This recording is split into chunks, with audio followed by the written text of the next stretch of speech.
Hello, my dear students. Welcome again and a very good morning to all of you. And welcome to my channel YouTube Vijendra Kumar Guddu.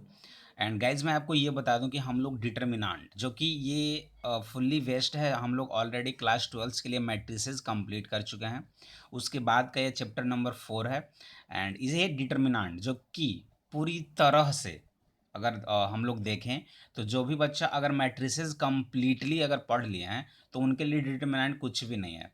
तो basically हम लोग determinant की ओर move कर चुके हैं और इसके पहले मैं एक और वीडियो बनाया था। तो गाइज ये वन मोर इन्फॉर्मेशन, जो भी स्टूडेंट्स अभी मेरा ये वीडियो वॉच कर रहे हैं यूट्यूब पे, प्लीज़ प्लीज़ प्लीज़ आपके लिए एक छोटा सा हेल्प मुझे चाहिए और कुछ भी नहीं। क्योंकि अभी हम मेरा स्टार्टिंग है यूट्यूब पे, तो आप लोग वीडियोज़ को डाउनलोड ना करें। क्योंकि आप लोग अगर पूरी तरह से वीडियोज़ को वॉच करेंगे, जितने देर का मैं वीडियोज़ बनाया हूँ, एटलीस्ट आप लोग पूरी तरह से स्ट्रीम वॉच करें। ठीक है, आप लोग डाउनलोड ना करें। क्योंकि डाउनलोड करने के बाद क्या होता है ना कि आप डाउनलोड कर लिए और बार बार आप लोग देख सकते हैं, बट मुझे थोड़ा प्रॉब्लम हो जाएगी। क्योंकि अगर आप लोग पूरी तरह से कंटिन्यू वॉच करोगे ना तो उससे मुझे कुछ ना कुछ बेनिफिट मिलने वाला है। तो आप लोग एटलीस्ट अभी स्टार्टिंग है, इतना तो आप लोग कर ही सकते हैं। बस इतना मुझे बोलना था आप लोगों से। ओके, तो जब भी आप लोग वीडियो देखें तो वीडियो देखने के क्रम में आपको ये नहीं करना है कि हम लोग डाउनलोड कर लें और रख लें बाद में देखेंगे, नहीं। आप लोग अच्छे तरीके से पूरी तरीके से जितना भी मैं पढ़ाया हूँ एटलीस्ट ऑनलाइन देखें, उसके बाद जो होगा वो देखा जाएगा। ओके, तो इतना छोटा सा इन्फॉर्मेशन था, आप लोग इतना तो कर ही सकते हो हेल्प। ठीक है, मुझे लगा कि मैं आपके साथ ये शेयर कर लूँ। तो गाइज डिटर्मिनांट, अब हम लोग अपने टॉपिक की ओर मूव करते हैं, चैप्टर की ओर मूव करते हैं। डिटर्मिनांट, ये डिटर्मिनांट का लास्ट जो वीडियोस बना था उसमें हम लोग बेसिक कॉन्सेप्ट्स देखे देखे थे, इंट्रोडक्शन भी देख चुके थे, क्या क्या हमें पढ़ना है सिलेबस में, डिटर्मिनांट में क्या क्या पढ़ना हम लोग को टॉपिक्स, वो सारे टॉपिक्स भी हम लोग देखे थे। तो मैं आपको ये बता दूँ गाइज डिटर्मिनांट होता क्या है, एक बार फिर से। डिटर्मिनांट क्या होता है? फर्स्ट, ये जो डिटर्मिनांट होता है ना, हम लोग पढ़ चुके थे, unique value associated with a square matrix. Means determinant तभी पॉसिबल होगा जब वो मेरा मैट्रिक्स स्क्वायर मैट्रिक्स होगा। अगर कोई गिवन मैट्रिक्स स्क्वायर मैट्रिक्स नहीं हुआ तो उसका डिटर्मिनेंट पॉसिबल नहीं होगा। ये तो हम लोग देख चुके थे और इसका डेफिनेशन भी देखे थे। टू एवरी स्क्वायर मैट्रिक्स, जैसे कि just minute, to every square matrix A is equal to, अगर है मेरा ए इज इक्वल टू है अगर मेरा ए आई जे, जो कि अगर ऑर्डर एन का है, मीन्स एन क्रॉस एन का है, we can associate a number जो कि रियल और कॉम्प्लेक्स दोनों हो सकते हैं, called determinant of the square matrix. ये हम लोग देख चुके थे। एंड बेसिकली डिटर्मिनेंट को हम लोग कैसे मेजर कर रहे थे, इस तरह से हम लोग, ठीक है, डिनोट कर रहे थे। डिटर्मिनेंट को ऐसे डिनोट कर रहे थे, या तो हम लोग डी ई टी लिख कर ए लिख रहे थे तो डिटर्मिनेंट ए हो रहा था, या हम लोग सिंपल डेल्टा से भी ये कर रहे थे। ठीक है, तो गाइज इसके आगे हम लोग देखते हैं अब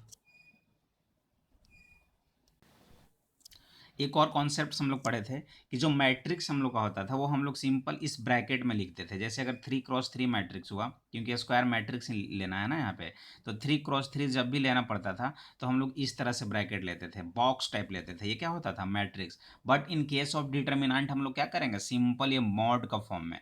ठीक है, जब भी डिटर्मिनेंट लिखेंगे हम लोग तो वो मॉड वाले जो मॉड का जो साइन होता है ना उसमें हम लोग लिखेंगे। ठीक है, तो ये हम लोग देख चुके थे। इसके बाद हम लोग लास्ट क्लास में पढ़ रहे थे determinant of matrix of order 3। But इसके पहले एक और चीज़ देख लेते हैं, of order 1। In case of order 1 क्या हो रहा था, जैसे अगर कभी भी डिटर्मिनेंट हमें निकालना है, सपोज कोई भी मैट्रिक्स गिवन है और उसका वैल्यू ऐसे दिया हुआ है 5। ठीक है, बॉक्स में अगर 5 लिखा हुआ है तो इसका जो डिटर्मिनेंट होगा वो ऑलवेज क्या होगा? 5 ही होगा। मीन्स अगर, जस्ट मिनट, अगर let A is equal to, यहाँ पे ऐसे लिखा हुआ है बॉक्स ऑफ ए, ठीक है, be a square matrix of order 1 है, देन डिटर्मिनेंट ऑफ ए, इसका डिटर्मिनेंट अगर हम लोग निकालें तो वो क्या हो जाएगा? सिंपल ए ही होगा। अब ए की जगह पे आप कुछ भी कंसिडर कर सकते हो, 5 6 7 कुछ भी ईटीसी। तो जो भी वैल्यू ए का होगा वही मेरा यहाँ पे डिटर्मिनेंट होगा। ठीक है, ये देख चुके थे। And determinant of matrix of order 2, in case of 2, इसमें क्या हो रहा था? सिंपल, अगर कोई भी मैट्रिक्स गिवन है इस तरह से, अगर ये A11 हो रहा था, A12 हो रहा था, और A21 हो रहा था, और ये A22, ये क्या हो रहा है? जो भी एलिमेंट्स है उसका ये क्या हो रहा था, पोजीशन हो रहा था ना। तो ये A11 A12 A21 और A22 हो गया। अगर इस मैट्रिक्स का हमें डिटर्मिनांट निकालना हो तो हम लोग क्या करते थे, सिंपल, कुछ भी नहीं करना था। इस केस में हम लोगों को इसका इससे मल्टीप्लिकेशन करना था और माइनस दिस, यानी A11 A22, ठीक है, माइनस क्या करेंगे A21 A12। कोई बच्चा बोल सकता है सर हम लोग ऐसे तो कर दें, क्या ऐसे नहीं कर सकते हैं? हाँ कर सकते हो, कोई प्रॉब्लम नहीं है। आप इधर से भी कर सकते हो, A22 A11 भी लिख सकते हो एंड माइनस A12 A21 भी लिख सकते हो, कोई फर्क नहीं पड़ता। अरे यार 2 × 3 करो या 3 × 2 करो, क्या फ़र्क पड़ता है, कुछ भी नहीं। तो बस ये ध्यान देना है यहाँ पे हम लोगों को कि जब भी करना है तो इस तरह इधर से करना है और इधर से करना है, इस तरह से डायरेक्शन होना चाहिए, ठीक है। ये देख चुके थे। एंड इसके बाद जो हम लोग देख रहे थे गाइज, वो था मेरा determinant of A matrix of order 3। ये हम लोग पढ़ रहे थे, आज इसी को कंप्लीट करेंगे, उसके बाद एक्सरसाइज को मूव करेंगे। तो determinant of A matrix of order 3 क्या बोला गया था, determinant of A matrix of order 3 can be determined bye expressing it in terms of second order determinant. ये भी देख चुके थे हम लोग कि जब भी थर्ड ऑर्डर का हम लोग डिटर्मिनेंट निकालेंगे ना, उसमें हम लोग सेकेंड ऑर्डर का जो प्रॉपर्टीज है उसे हम लोग यूज करेंगे, ठीक है। This is known as expansion of a determinant. और हम लोग देख चुके थे एक्सपेंशन कितने टाइप्स का हुआ था, 6 वेज में हुआ था। मीन्स एक बार रो 1 के थ्रू एक्सपेंशन होगा, एक बार रो 2 के थ्रू एक्सपेंशन होगा, एक बार रो 3 के थ्रू एक्सपेंशन होगा, फिर से कॉलम 1 के थ्रू, फिर कॉलम 2 के थ्रू थ्रू एंड कॉलम 3 के थ्रू। मीन्स मेरे पास 1 वे 2 वे 3 वे और ये 3 वे, 6 वेज हो रहे थे एक्सपेंशन ऑफ डिटर्मिनेंट का, ये हम लोग देख चुके थे। तो there are 6 ways of expanding determinant of order 3 corresponding to each of 3 rows and each of 3 column। Means आप ऐसे भी कर सकते हो। हाँ, ये पोजीशन क्या हुआ था, A11 A12 A13 A21 A22 A23 A31 A32 A33। अब इसका जो कॉन्सेप्ट हो रहा था कि ये प्लस ये माइनस और ये प्लस कैसे हो रहा था, तो मैं बताया था कि जब भी पोजीशन में A11 रहेगा ना, तो यहाँ पे इन दोनों को ऐड करेंगे। जैसे ही इवन नंबर आएगा वो क्या हो जाएगा, पॉजिटिव। और जैसे ही ऑड आएगा, सपोज A12 है तो 1 + 2 3 ऑड हो गया, तो वो निगेटिव होता था। देखो एक देखे थे। या सिंपल वे में हम लोग जब कुछ A11 A12 ऑलवेज तो लिखा नहीं जाएगा ना, जब भी डिटर्मिनेंट निकालना होगा तो ऐसा तो नहीं है कि बार बार A11 लिखा रहेगा। तो सिंपल आप जब ये तो जान रहे हो कि 3 ऑर्डर का रहेगा तो ऐसे रहेगा, इस तरह से, ठीक है। 3 ऑर्डर 3 × 3 ऑर्डर का इस तरह से डिटर्मिनेंट रहेगा। तो हमें क्या करना है, अब इस चीज़ को याद कर लेना है कि स्टार्टिंग हमें प्लस से करना है। जब ये प्लस तो ये माइनस और ये प्लस। अब कोई भी दो साइन एक साथ नहीं हो सकता, तो फिर इधर लिख दिए हम लोग। अब नीचे की ओर आते हैं, प्लस माइनस प्लस, ठीक है। फिर माइनस है तो फिर से प्लस और यहाँ पे माइनस। जब यहाँ पे प्लस है तो यहाँ पे माइनस, यहाँ पे प्लस, ठीक है ना। देखो कहीं भी दो साइन एक साथ आया क्या, ये प्लस माइनस प्लस, फिर से माइनस प्लस माइनस प्लस। हाँ, यहाँ पे प्लस रहता तो देखो प्लस प्लस हो जाता एक साथ, ठीक है, इसलिए यहाँ पे माइनस है। तो ये हम लोग रिप्रेजेंटेशन करते हैं साइन का, ये भी हम लोग कंप्लीट कर चुके थे। इसके बाद इस केस में क्या हो रहा था गाइज, इस केस में क्या हो रहा था, अगर हम लोग रो 1 के थ्रू, यहाँ पे एक्सपेंशन जो हो रहा है वो रो 1 के थ्रू हो रहा है, किसके थ्रू, रो 1 के थ्रू। तो A11 जब लिखेंगे हम लोग तो प्लस साइन है A11, तो A11 लिखते समय इसको हटा देंगे और इसको हटा देंगे, बचा कौन सा, ये portion A22 A23 A32 A33, तो ये लिख दिए हम लोग। फिर जब यहाँ पे माइनस साइन है तो माइनस A12, जब इसको कंसिडर करेंगे तो ये कैंसिल हो जाएगा और ये कैंसिल हो जाएगा, बच जाएगा कौन कौन सा, ये दोनों और ये दोनों। तो इस तरह से हम लोग एक्सपेंशन कर रहे थे, ठीक है।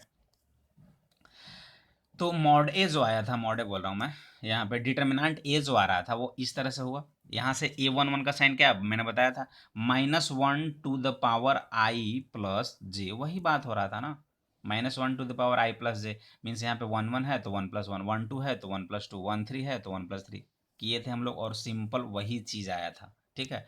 नेक्स्ट इसके आगे जो प्रोसेस है, अब देखो आप, एक्सपेंशन एलोंग फर्स्ट कॉलम, ये तो हम लोग रो के थ्रू तो देख चुके थे हम लोग, एलोंग फर्स्ट रो देख चुके थे। तो क्या फर्स्ट कॉलम के अलोंग भी वैल्यू उतना ही आएगा डिटर्मिनेंट का, वही हमें चेक करना है। तो ठीक है, चेक करते हैं। फर्स्ट कॉलम क्या हुआ, ये तो यहाँ से क्या होगा, देखो ये फर्स्ट प्लस ये माइनस और ये प्लस, तो क्या है A11 है तो प्लस में A11, वही चीज़ है -1 to the power 1 + 1। यहाँ पे क्या हो जाएगा, प्लस में -1 to the power 2 + 1, और यहाँ पे प्लस में -1 टू द पावर 3+1, और इसे जब करेंगे तो ये +1 आएगा, ये -1 आएगा और ये +1 आएगा। तो मैं डायरेक्ट यहाँ पे लिख रहा हूँ प्लस माइनस और प्लस, देखो ना प्लस माइनस और प्लस वही चीज़ है, ठीक है। अब जब A11 के थ्रू लेंगे तो ये और ये दोनों कैंसिल हो जाएगा, बचेगा कौन सा पोर्शन, ये पोर्शन, तो ये पोर्शन यहाँ पे लिखा गया, ठीक है। नेक्स्ट जब देखेंगे A21, क्योंकि ए लॉन्ग कॉलम कर रहा है ना, तो ये जब हो गया तो इसको लेंगे, तो इसको लेते समय ये और ये कैंसिल हो जाएगा, बचेगा कौन कौन, A12 A13, देखो A12 A13, A32 A33, तो A32 A33 कंप्लीट। अब थर्ड में क्या होगा, जो थर्ड वैल्यू रहेगा कॉलम 1 के अलॉन्ग, ये हो गया, ये हो गया, अब बचा कौन सा A31, और जब इसे हम लोग लेंगे तो ये कैंसिल और ये कैंसिल, बचा कौन सा A12 A13 A22 A23, और यही वैल्यू यहाँ पे आ गया, ठीक है ना। तो अब देखो ये +1 रहा तो A11 इंटू क्या हो जाएगा, ए ऐसे हो जाएगा मल्टीप्लीकेशन, और ये ऐसे मल्टीप्लाई होगा, और दोनों क्या हो जाएगा subtract, that means A22 A33 minus A32 A23 लिख दिया मैंने। फिर से A21 माइनस में रहेगा तो क्या हो जाएगा A12 A33 minus A32 A13, again plus A31 A12 A23 minus A22 A13, ये हो गया। अब जब इसे हम लोग कंप्लीट किए तो ये वही चीज़ आ गया जो प्रीवियस में आया था रो 1 के अलोंग। आप कॉलम 2 के अलोंग भी करोगे ना तो इतना ही वैल्यू आएगा, कॉलम 3 रहे, कॉलम 1 रहे, कॉलम 2 रहे, कॉलम 3 रहे, रो 1 रो 2 रो 3, अगर आप 6 स्टेप करोगे ना तो हर केस में यही वैल्यू आएगा, ठीक है। स्टार्ट किया जाए, इसके आगे हम लोग रिमार्क देख लेते हैं। रिमार्क में क्या है, for easier calculation we shall expand the determinant along that row or column which contains maximum number of zeros। बात को गौर से समझना आप, अगर कोई भी डिटर्मिनांट हम लोग निकाल रहे हैं, 3x3 ऑर्डर का है, कोई भी 3x3 रहे 2x2 रहे कोई फर्क नहीं पड़ता, अगर कोई भी डिटर्मिनेंट हम लोग निकाल रहे हैं तो इजियर कैलकुलेशन के लिए अगर किसी भी एक पूरे रो को या पूरे कॉलम को, जिस कॉलम या जिस रो के थ्रू हम लोग एक्सपेंशन कर रहे हों उसमें अगर ज़्यादातर हम लोग जीरो ला दें तो क्या वो इजी कैलकुलेशन होगा कि नहीं होगा। क्योंकि अगर सपोज देखो रो 1 के थ्रू हमें करना है एक्सपेंशन, रो 1 के थ्रू एक्सपेंशन करना है और मेरे पास दो जो हुए यहाँ पे 2 एलिमेंट्स जो हुए वो ज़ीरो हो गया, थर्ड एलिमेंट्स मेरा 2 है, तो सिंपल है ना, इन दोनों को करने की ज़रूरत ही नहीं है क्योंकि 0 इंटू समथिंग कुछ भी रहे 0 ही आएगा, बस मुझे तो सिर्फ एक ही एलिमेंट का करना पड़ेगा ना वहाँ पे कैलकुलेशन। तो वही चीज़ यहाँ पे बोला जा रहा है, for easier calculation, just a minute, क्या हो गया यार, yes, so for easier calculation we shall expand the determinant along that row or column which contains maximum number of zeros। ये हम लोग आगे देखेंगे कि किस तरीके से, क्या कॉन्सेप्ट, क्या हम लोग प्रॉपर्टीज यूज करें कि मैक्सिमम जो एलिमेंट्स हो दैट रो और कॉलम का वो जीरो हो, ये हम लोग आगे भी देखेंगे, ठीक है। सेकंड में, while expanding instead of multiplying by -1 to the power i plus J कर रहे थे हम लोग, वी कैन मल्टीप्लाई +1 और -1 according as i plus J is even और ऑड। हाँ, जो मैंने ट्रिक्स बताया कि फर्स्ट में हम लोग क्या देखेंगे, अगर A11 है तो इन दोनों को ऐड करेंगे, जैसे ही इवन नंबर आ जाएगा तो वो क्या हो जाएगा प्लस, और ऑड नंबर आएगा तो क्या हो जाएगा माइनस, दोनों तो सेम ही है, ये हम लोग कॉन्सेप्ट देख चुके थे। एंड थर्ड में देखो आप, let a equal to 2240 and b equal to 1120 then it is easy to verify that a equal to 2b। ये सारे कॉन्सेप्ट हम लोग आगे देखेंगे, इसमें कोई ये अभी नहीं है, बस इतना अभी आप समझ लो, ठीक है। तो इसके आगे देखते हैं, अब कुछ क्वेश्चन की रिमूव किया जाए। क्या बोला गया है, इवेल्युएट द डिटर्मिनांट डायरेक्टली। अब मैट्रिसेस का फॉर्म नहीं रहेगा मेरे पास, मुझे सिर्फ क्या निकालना है, डिटर्मिनांट, इसका डिटर्मिनांट निकालना है। तो अब देखो आप कुछ भी कर सकते हो, सिंपल मैंने अभी क्या बताया था, देखो आप, for easier calculation we shall expand the determinant along that row और column which contains maximum number of zeros, ठीक है। तो इस पार्टिकुलर क्वेश्चन में देखो आप, जब भी डिटर्मिनांट निकालोगे तो आप रो 1 के थ्रू भी निकाल सकते हो, रो 2 के थ्रू भी, रो 3 के थ्रू भी, अलोंग कॉलम 1 भी निकाल सकते हैं, अलोंग कॉलम 2 भी निकाल सकते हैं, और अलोंग अलोंग कॉलम 3 भी निकाल सकते हैं। लेकिन मेरा कैलकुलेशन इजी कौन सा होगा, जिसमें mostly maximum number of zeros हों। और ये देखो अगर हम इस तरीके से करें तो इसमें मैक्सिमम नंबर ऑफ जीरोज हों, और ये मेरे लिए काफ़ी इजी कैलकुलेशन होगा। होगा कि नहीं होगा? तो अलोंग कॉलम 3 हम लोग करेंगे। In third column 2 elements are zero, so expanding along third column. तो क्या हो जाएगा, देखो ये होता है प्लस, ये होता है माइनस, और ये होता है प्लस। और जब ये प्लस हो गया तो ये भी माइनस और ये भी प्लस। खैर इन दोनों का तो कुछ लेना ही नहीं, क्योंकि ये तो ऑलरेडी जीरो ही होंगे। तो मेरा कैलकुलेशन सिर्फ 4 के साथ होगा, और जब 4 को लेंगे तो ये पूरा टर्म चला जाएगा, एलिमेंट्स चला जाएगा, और ये पूरा एलिमेंट्स चला जाएगा। बचेगा कौन सा, ये -1 3 4 1, देखो यही पार्ट, बाकी ये तो पूरा जीरो ही रहेगा। तो क्या हो जाएगा, 4 इंटू -1 × 1 क्या हो जाएगा, -1, माइनस ऑफ 12, तो -1 और -12 -13, तो -13 इंटू 4 -52 आंसर। ठीक है। अगर इस पार्टिकुलर क्वेश्चन को आप अलोंग R1 भी करते ना तो वही आंसर आता। देखो मैं करता हूँ, क्या हो जाएगा, प्लस माइनस प्लस, तो 1 इंटू क्या हो जाएगा, जब ये हो जाएगा तो ये कैंसिल और ये कैंसिल, क्या हो जाएगा 3 इंटू 0 -0 इंटू 1, ये क्या हो जाएगा, जीरो ही रहेगा। ये -2 के अलोंग करेंगे तो ये चला जाएगा और ये चला जाएगा, सिंपल फिर से वही आएगा, ये -1 इंटू 0 0 और 0 इंटू 4 0, मीन्स ये दोनों का कोई वैल्यू नहीं रहा। हर केस में ऐसा ही होगा, सिर्फ बच कौन जाएगा, ये 4, तो 4 इंटू, और ये भी क्या प्लस माइनस प्लस है, तो 4 इंटू -1 3 और 4 1, यही चीज़ आ गया ना, यही चीज़ आ गया। देखो आप कॉलम रो 2 के अलोंग भी करोगे तो 2 0 आएगा, रो 3 के अलोंग भी करोगे तो वही आएगा।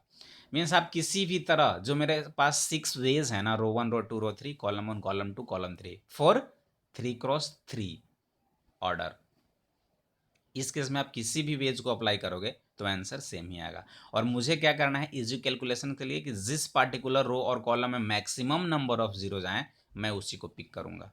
तो इसमें देख रहे थे ना आप, इसमें मैक्सिमम नंबर ऑफ जीरोज आ रहा था, इसलिए मैंने अलोंग R3 किया था, कॉलम 3 किया था। ठीक है, नेक्स्ट इवेल्युएट, ये करना है हमें, इसका डिटरमिनेंट निकालना है। सिंपल, अब कैसे किया जाए, देखो इसमें अगर देखोगे ना आप, तो कहीं भी वैसा नहीं है कि मोस्टली जीरो आ रहा है, हर रो में एक ही जीरो है, हर कॉलम में एक ही जीरो है, तो किसी को भी अप्लाई कर सकते हो। तो चलो स्टार्ट करता हूँ मैं। एक्सपेंडिंग अलोंग R1, रो 1 के थ्रू एक्सपैंड करते हैं हम लोग। तो ये तो जीरो का कंडीशन खत्म, कोई दिक्कत नहीं है। अब प्लस है, माइनस और प्लस, तो ये क्या हो जाएगा, माइनस साइन अल्फा, तो माइनस साइन अल्फा, और जैसे ही माइनस साइन अल्फा लेंगे ये दोनों कैंसिल हो जाएगा, बचेगा कौन सा, साइन अल्फा साइन बीटा और कॉस अल्फा जीरो, तो लिख दिया मैंने sine alpha sine beta cos alpha, minus sine alpha cos sine beta और कॉस अल्फा जीरो। चलो, और 2 एलिमेंट्स हो गया। थर्ड में क्या हो जाएगा, ये plus into minus cos alpha, तो क्या हो जाएगा माइनस कॉस अल्फा, और जैसे ही इसको लेंगे तो ये चला जाएगा और ये चला जाएगा, बचेगा कौन सा, इतना पूरा पोर्शन बचेगा, और ये मैंने यहाँ पे लिख दिया। ठीक है। अब इसके आगे क्या होगा, ये तो जीरो पूरा रहा, तो माइनस साइन अल्फा इंटू, तो ये क्या हो जाएगा, zero minus cos alpha sine beta, तो minus cos alpha sine beta, और ये रहा। फिर यहाँ पे माइनस कॉस अल्फा तो रहेगा ही, और ये क्या हो जाएगा, प्लस साइन अल्फा, ये करेंगे ना तो plus sine alpha sine beta और जीरो, तो plus sine alpha sine beta. अब देखो माइनस का इससे करेंगे तो माइनस इंटू माइनस प्लस, तो साइन अल्फा कॉस अल्फा और साइन बीटा हो गया, और यहाँ से minus cos alpha sine beta, तो ये वैल्यू और ये वैल्यू दोनों क्या हो जाएंगे, कैंसिल हो जाएंगे, और मेरा आंसर क्या हो जाएगा, जीरो। ठीक है ना। तो इस तरह से हम लोग देखें, यहाँ पे अभी कंप्लीट हुआ। इसके बाद हम लोग अब मूव करते हैं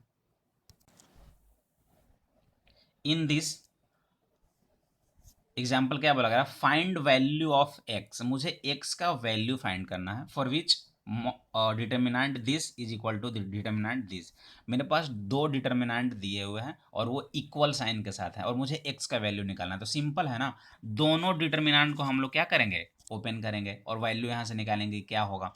तो इसमें क्या हो जाएगा, देखो 3 इंटू 1 क्या हो जाएगा, 3 माइनस एक्स स्क्वायर, यही होगा ना। जब 2 ऑर्डर का रहता है तो क्या होता है, इसका इससे मल्टीप्लाई माइनस इसका इससे मल्टीप्लाई, होता है कि नहीं होता है। तो इस केस में क्या हो जाएगा, 3 माइनस एक्स स्क्वायर, तो देखो इसको जब हम लोग ओपन किए तो क्या हो जाएगा, 3 माइनस एक्स स्क्वायर, और ये चीज़ यहाँ पे आ गया तो ये क्या हो जाएगा, 3 इंटू 1 3 माइनस 4 2 8, तो 3 माइनस 8 हो गया। अब 3 minus x square equal to -5, तो क्या हो जाएगा, इस माइनस एक्स स्क्वायर को हम लोग यहीं पर रहने देते, इस 3 को इधर लाते हैं, तो -5 और इधर -3 -8, अब माइनस से माइनस कैंसल, तो x square equal to 8, that means x square equal to 2 √2, वो भी प्लस माइनस। तो यही तो x का वैल्यू निकालना था, सिंपल है। ठीक है, तो गाइज ये रहे थे कंप्लीट एक्सरसाइज 4.1 के पहले का पूरी तरह से हम लोग थ्योरी पार्ट पढ़ लिए। अब हम लोग मूव करेंगे एक्सरसाइज की ओर। So let's start exercise 4.1 NCERT class 12 determinant chapter. ठीक है, तो इन एक्सरसाइज 4.1 फर्स्ट क्वेश्चन क्या बोला गया है, evaluate the determinant in example 1, sorry exercise 1 and 2। जो भी question number 1 and question number 2 दिए गए हैं, इसमें हमें डिटरमिनेंट निकालने हैं। तो कैसे निकलेगा, सिंपल है यार, अभी तो मैंने निकाला, ये सब निकालने वाली बात क्या है, तो खुद आप भी कर सकते हो ना। तो देख लो, आप इसका डिटरमिनेंट निकालना है तो क्या हो जाएगा, this into this minus this into this. तो देखो 2 इंटू -1 क्या हो जाएगा, -2, माइनस -5 इंटू 4, ऐसे ही लिखेंगे ना, 2 into -1 minus -5 into 4। Plus minus का ध्यान देना है साइन का यहाँ पे, 2 इंटू -1 माइनस ऑफ -5 इंटू 4, तो इतना हो जाएगा। तो -2 -20, माइनस इंटू -20 क्या हो जाएगा, +20। तो -2 + 20 कितना हो जाएगा, 18, और यही मेरा आंसर होगा। अब क्वेश्चन नंबर 2 की और फर्स्ट क्वेश्चन बोला गया है इसका डिटर्मिनेंट निकालना है हमें। तो सिंपल है, cos theta into cos theta minus sine theta into minus sine theta. तो minus sine theta into minus sine theta, ये क्या हो जाएगा, cos theta into cos theta, cos square theta, और ये minus minus sine square theta, और ये minus of minus sine square theta क्या हो जाएगा, प्लस साइन स्क्वायर थीटा। तो cos square theta plus sine square theta क्या होगा, 1 होगा। ठीक है, नेक्स्ट क्वेश्चन की ओर मूव किया जाए। इसी का पार्ट 2 हम लोग देखते हैं। क्वेश्चन एग्जाम सॉरी एक्सरसाइज 4.1 का क्वेश्चन नंबर 2 का ये पार्ट 2 है। तो इसका वैल्यू निकालना है, सिंपल है, इसका इससे मल्टीप्लाई माइनस इसका इससे। तो x square minus x plus 1 into x plus 1 minus of x plus 1 into x minus 1। अब ये देखो, इसका मल्टीप्लाई हम लोग कर दिए, तो एक्स स्क्वायर का एक्स से किए तो x Q minus x square, इस पूरे टर्म को हम लोग मल्टीप्लाई किए तो इतना आया। और ये क्या हो जाएगा, ए प्लस बी इंटू ए माइनस बी, ए स्क्वायर माइनस बी स्क्वायर। अब देखो इसे हम लोग ओपन कर दिए तो इतना पूरा आ गया, और यहाँ से minus x square cancel, plus x minus x cancel, जो वैल्यू आया बचा हुआ वो क्या हो जाएगा, x Q minus x square plus 2। और पार्टिकुलरली इस डिटर्मिनेंट का ये वैल्यू आया। ठीक है, next question number 3। In question number 3 क्या बोला गया है, if A is equal to this matrix given है 1 2 4 2। ए क्या है, मेरा मैट्रिक्स है जिसका वैल्यू 1 2 4 2 है। तो मुझे शो करना है determinant 2a is equal to 4 determinant a, ये हमें शो करना है इस पोर्शन को। तो कैसे होगा, सिंपल है, ज़्यादा कुछ अभी करना नहीं है। जब मेरे पास a का वैल्यू इतना है तो हम लोग 2a का वैल्यू निकालेंगे मैट्रिक्स के थ्रू। जब a का वैल्यू इतना है तो 2a कैसे निकलता था, सिंपली 2 से जब मल्टीप्लाई करते थे ऑल एलिमेंट्स में मल्टीप्लाई होता था। याद करो आप मैट्रिक्स का प्रॉपर्टी जो हम लोग पढ़े थे वहाँ, जब किसी भी नंबर से मल्टीप्लाई करते थे तो वो सारे एलिमेंट्स में होता था ना, स्केलर क्वांटिटी से मल्टीप्लाई करते थे। तो जैसे ही 2a निकालना होगा तो 2 इंटू 1 2, 2 2 जा 4, 2 4 जा 8, और 2 2 जा 4। तो ये वैल्यू आ जाएगा 2a का।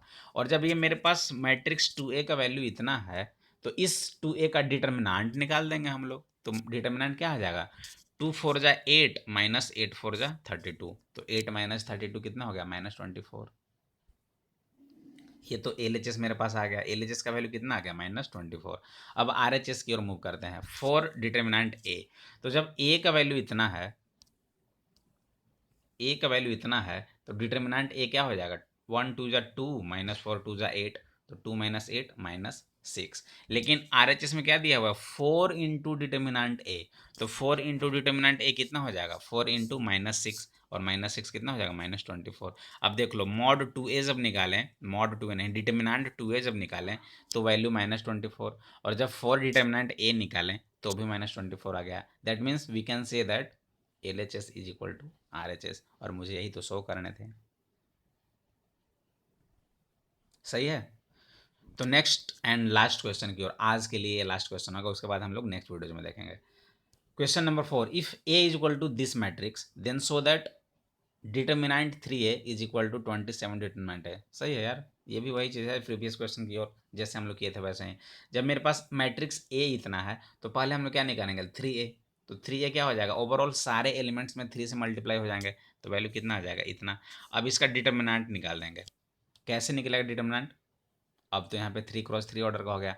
तो एक काम करो ना, देखो अब मैंने क्या बताया था, फॉर इजियर कैलकुलेशन जिस भी रो और कॉलम में मोस्ट ज़्यादा टाइम्स अगर जीरो आते हैं तो उसी हम लोग रो और कॉलम को चूज करेंगे, एक्सपेंशन उसी रो और कॉलम के थ्रू होगा। तो देखो इस रो में, रो थ्री में ज़्यादा टाइम्स जीरो आया, तो इसी को हम लोग करते हैं एक्सपेंडिंग। तो क्या हो जाएगा, एक्सपेंडिंग अलोंग R3। तो ये तो ऑलरेडी जीरो हो जाएगा, तो देखो प्लस माइनस ये प्लस में रहेगा, 12 इंटू ये कैंसिल और ये कैंसिल, तो 12 इंटू ये पूरा पोर्शन रहेगा ये, तो क्या हो जाएगा 9 माइनस 0 9, मीन्स 12 इंटू 9 108। तो डिटर्मिनेंट 3a का वैल्यू आ गया 108। अब इस चीज़ को हम लोग RHS को प्रूव करते हैं, 27 इंटू डिटर्मिनेंट a। तो जब a का वैल्यू इतना आ गया तो डिटर्मिनेंट a क्या होगा, डिटर्मिनेंट a क्या होगा, सिंपल है ना, एक्सपेंडिंग अलोंग R3 करते हैं, तो R3 में ये दोनों कैंसिल हो जाएगा, ये 4 बचेगा। तो देखो 1 माइनस 1 माइनस 0 मीन्स 4 आ गया, ठीक है। तो जैसे ही 4 आ गया तो 27 डिटर्मिनेंट a निकालना है, तो 27 इंटू डिटर्मिनेंट a कितना हो जाएगा, 27 इंटू 4 108, और ये भी दोनों देखो इक्वल ही आ गया। तो we can say that LHS is equal to RHS। यही मुझे प्रूव भी करना था। तो गाइज काफ़ी अच्छे अच्छे और इजी इजी भी क्वेश्चंस आ रहे हैं। इसके आगे जब हम लोग नेक्स्ट वीडियोस में देखेंगे ना प्रॉपर्टीज ऑफ डिटर्मिनेंट, उसमें थोड़ा सा दिमाग लगाना है और कुछ भी नहीं। लेकिन डिटर्मिनेंट आप इतना समझ लो कि मैट्रिक्स से इजी ही है। अगर आप मैट्रिक्स कंप्लीटली पढ़ चुके हैं ना तो डिटर्मिनेंट में कोई भी प्रॉब्लम नहीं आने वाली है। Okay guys, so thank you so much. And guys ख्याल रखना, आप लोग वीडियोस को डाउनलोड नहीं करना है, जितना हो सके उतना वीडियोस को देखना है ऑनलाइन, ठीक है। And don't forget to share with your friends. Guys जितने भी फ्रेंड्स हों सारे फ्रेंड्स को एटलीस्ट कम से कम शेयर करें, मुझे अभी आप लोगों की हेल्प की ज़रूरत है, ठीक है। तो गाइज थैंक यू, मिलते हैं।